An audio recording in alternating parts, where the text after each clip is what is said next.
あ、そう。じゃあ私入ってきます。こ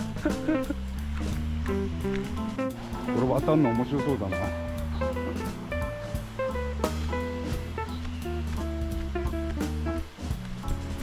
立ち入り禁止って書いてないけど。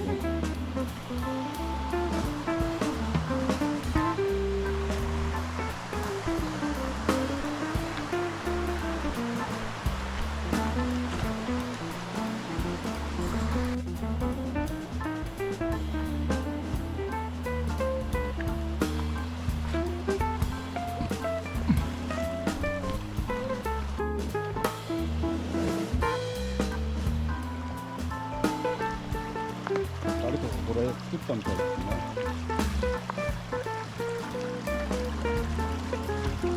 適当な人。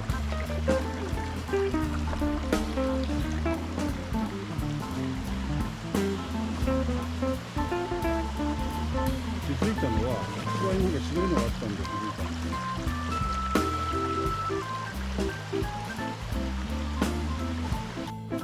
43、結構暑そうだな。43分、34.5。ちょっと水入れた方がいいかもしれないですね。